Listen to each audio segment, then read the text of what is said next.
Binta, kwana biyu days. Wallahi, kana nan? Ina nan.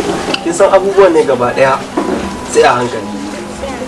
Kin san yanzu ni ne nake kula da shagunan. Shi yasa ba ka so ka dinga zuwa kana. Dan ruwa ya dinga wucewa ba za ka ina da hanyar ruwa ina da hanyar abin nan. Abubuwan ne sai a hankali.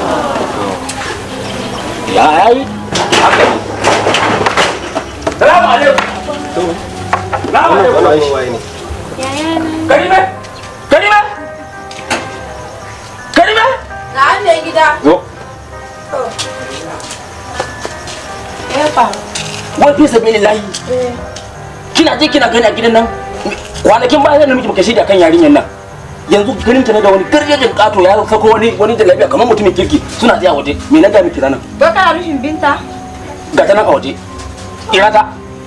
Ira mun ta. Binta? Na. Taho. Haka ka irin san yarinya? To me gida ya. Wato ni ban yi san sa doka gida ba sai a karya doka na saboda haka mutumin banza. Ai ko ban naife ki bane ne rene ki. Zo daga nan. Munafuka.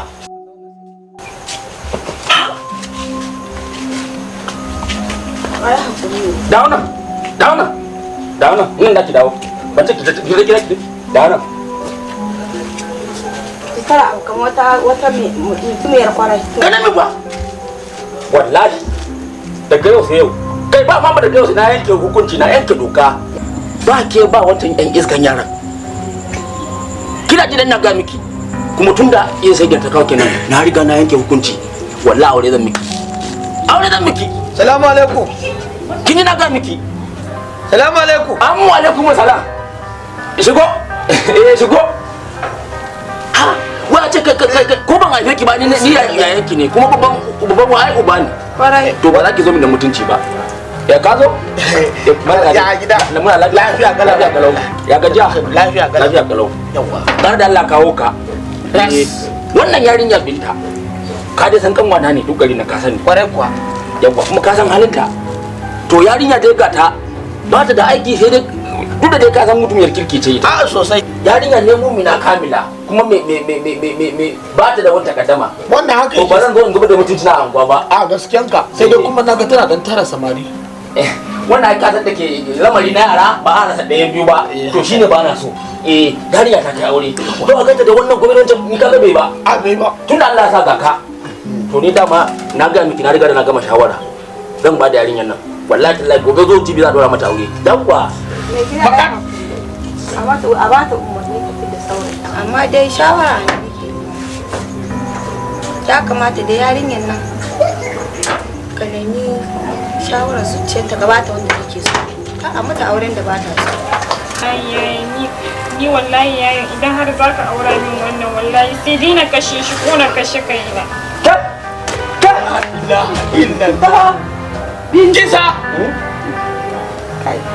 Ba zai faru a kaina ba.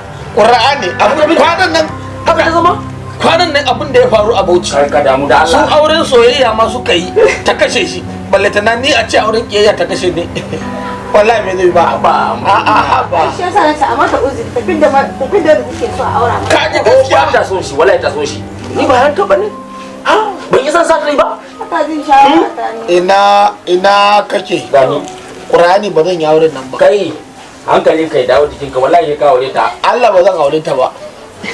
kar ka haka dubi kai kadai nake da zan iya saka kai kuma ka karba Qur'ani ba zan aura ba. yarinyar nan fata wace kuma wallahi fada take yi Inna aura Allah tsinan. kar mu yi magana zo Yawa. ke zo ta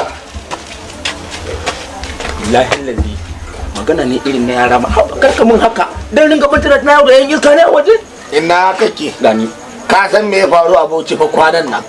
Su auren soyayya ma suka kulla ta sossoka masa wuka yana lahira. Balle ta ni mu yi auren kiyayya ka haɗan da ita. ka hakura ne ko baka so Wa min shari na fasati fil uqadi. kar kai haka Sai juma. Kai saboda Allah ka haɗar da wanda za ta kashe ni?